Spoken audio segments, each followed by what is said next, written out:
Okay, here's the last of the notes I hope for this chapter. It was a long one, but again, we're talking about pedigrees, and pedigrees are taking some sort of trait and tracing it from your parents to your grandparents and back, and then maybe your children and their children and so on. You can use it to predict future offspring. It's not such a big thing. They don't do it so much with people, but they do it a lot with animals, horses and dogs, to get, those fancy champion and all that kind of stuff. You use your multiplication and addition rules. It's just simple probability. Okay, so there are some recessively inherited disorders. Okay, and most of them are. If you get a genetic disorder, it's usually a recessive trait, and in order to get it, you had to get the genes from both mom and dad. You had to get the recessive trait from both. Some of them are just mildly irritating, and some of them are life-threatening. So it just depends. Okay. It says here, recently inherited disorders show up only in individuals that are homozygous for an allele. Okay, so again, you have to have both the recessive traits to get that trait. And again, sometimes it can be real simple, like maybe allergies or, things that aren't so, and then it can be really, really detriment sometimes where the child isn't even born, they are miscarried, or, it just depends on what it is. Okay, if you carry the trait, okay, you're heterozygous, you carry the trait, but you don't have it, okay? You're called a carrier, all right? In other words, you're normal as far as whatever the trait is, but you can pass on the gene to somebody, all right? Then you're a carrier.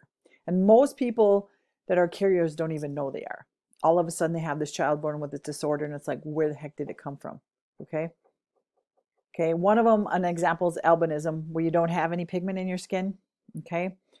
That's a trait that, some of us probably carry that we don't even, maybe you have it, maybe you don't. Okay, here's an example. Two sisters, okay, and let's say A is normal pigment and little a is, well, every child you have a 1 in 4 chance of them being an albino. And is it bad to be an albino? Well, there's some things you got to watch out for. Obviously, you can't be exposed to the sun very long. They have issues with blindness when they get older. So there's some problems related to not having any pigment in your skin. Okay. If a recessive allele that causes a disease is rare, then there's chances that, the chance that two people that are carriers, that have children together is rare. Okay. Sometimes when people know that they're a carrier for a disorder, they'll opt not to have any children because it's just a disease you don't want to pass on. That can happen too. But if you have, the reason why they have rules about, marrying your first cousin, when you have matings that are between close relatives, you increase the chance of showing up those rare diseases, those rare alleles. So that's the law, is you can't marry your first cousin. But even if you get into your second, you're starting to push your chances that you're going to end up having. You'll hear people say, well, if you marry your first cousin, you're going to have kids with 6 eyes. Well, only unless you have a trait for 6 eyes is that can happen. But, that's where the idea comes from, okay? Most societies, and ours does, a law where you can't marry your first cousin, okay? And again, that's because the chance of those rare alleles showing up are going to, that it increases your chances. Okay, one of them that's really common is cystic fibrosis. I talked a little bit about it before. It's a common lethal genetic disease. It's better now. I mean, when I was young, the people I know with cystic fibrosis didn't make it out of their teens. Now we have people living in their 30s, 40s. I even know a friend of mine, he was 59 when he passed away from cystic fibrosis. So, they've done a lot of work, but still, it's a very, very disabling disease. I can't even talk today. It affects your lungs and it affects your digestive system. And it's common in people with European descent. So Germans, Norwegians, that kind. Okay, it's again, it's a recessive allele. What it is defective in the chlorine channels, and because of it, people can't dilute their mucous membranes, and so they get really thick. And that's, if you know somebody with cystic fibrosis, they have a lot of lung issues because they have a lot of thick mucus in their lungs, and they have to do these treatments where they pound on their back and loosen that stuff up, and they have a lot of issues because of it. Okay. And again, the mucus buildup in the internal organs, it blocks them from absorbing nutrients. That's why they have issues with their small intestine, and it clogs their lungs, basically. Okay, and it's a recessive trait. So in other words, if you have cystic fibrosis, you had to get a gene from mom and dad, a recessive trait from both of them. Okay. Another one is sickle cell. It affects a lot of people that are African American descent. It originally, they think, started because of malaria. And what it is if you have sickle cell, you have abnormal red blood cells. They're shaped like sickles. Okay. If you're a carrier, though, you're actually protected kind of against malaria because you have normal blood cells and you have the sickle cell ones. And when malaria attacks the sickle cell ones, it can't do anything to it because the cell itself is abnormal. So if you're a carrier, you're actually in a better position. Okay. In order to have sickle cell, you have to have a homozygous individual. In other words, you get both recessive traits and you have abnormal cells. You don't get the normal ones. Okay. And the problem with the sickle cell ones is as they travel through your bloodstream, they clog together. And so you can end up getting clots in your organs. And because you're not carrying, if you don't have normal red blood cells, they don't carry oxygen as well as they could. So you're going to be weak. You're going to have all kinds of issues because of them. And the worst part is when they clog together and you can get like blood clots in your brain, in your heart. Not good. Okay. If you're heterozygous, in other words, you have the trait, but you're healthy, you might have a few symptoms because, like I said, you tend to have some of the sickle cells. But the nice thing about it is, like I said, if you were in an area where malaria was a problem, you actually would be okay. And they think that's where it developed, that the people that had the sickle cell trait actually produced more because they were healthier. Because if you didn't have the sickle cells, then malaria still kills quite a few people every year. Okay. They say about 1 out of 10 African Americans have the trait. That's a high frequency. 10% have the trait.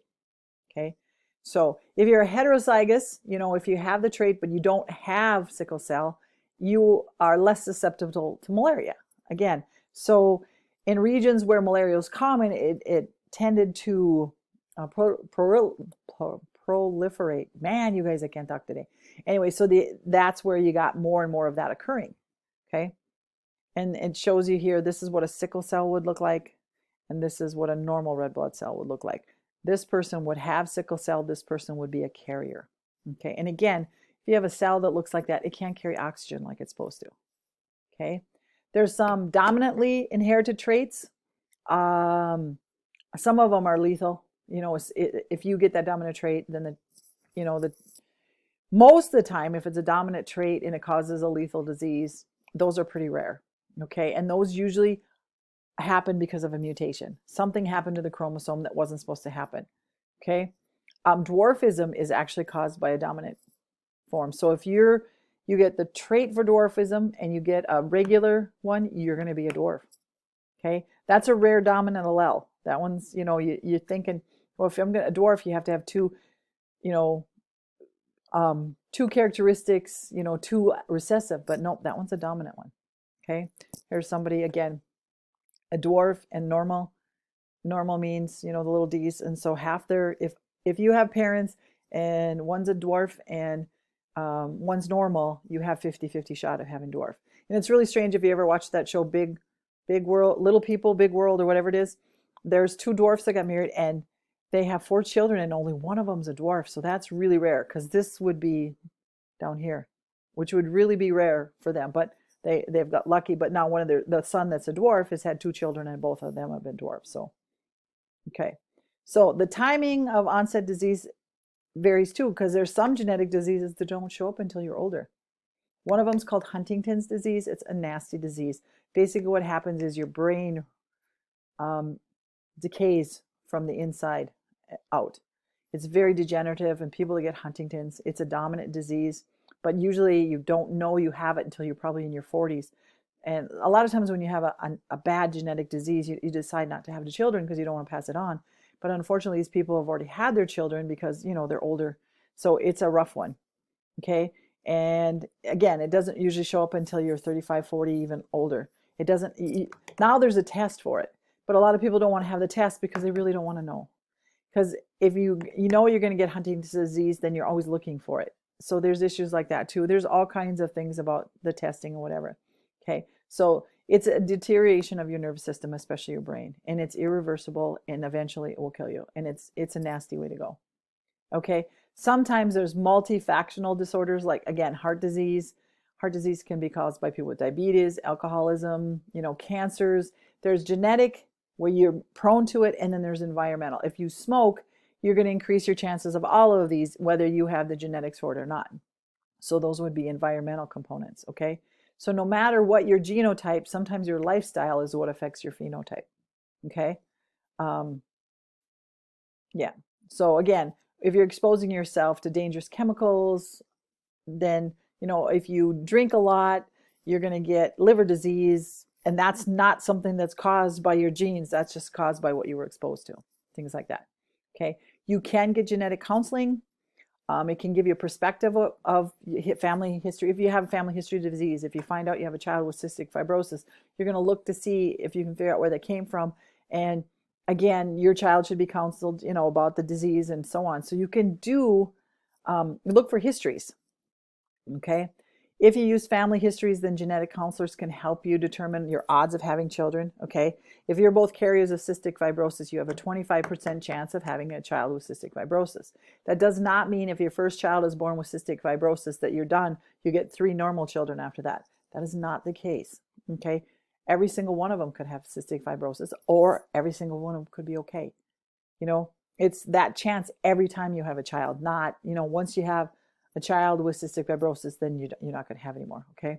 And it's important to remember that each child represents an independent event. So again, it's not if you have 6 children and 3 of them are, don't have cystic fibrosis, 3 of them could, all of them could, or all of them couldn't. It's just a chance every time you have a child, okay? There are tests to identify if you're a carrier. Unfortunately, most people don't realize they're carriers until they have a child with some sort of genetic disorder. But you can get tested for various ones. Not all of them have them, but a lot of them do. But once you find out you're a carrier, if you find out you're a carrier, then maybe you want your spouse to be tested. And if they're not a carrier, then you're okay. Okay, you have a chance of passing it on, but you don't have a chance of having a child with it. Stuff like that. People look at that kind of stuff.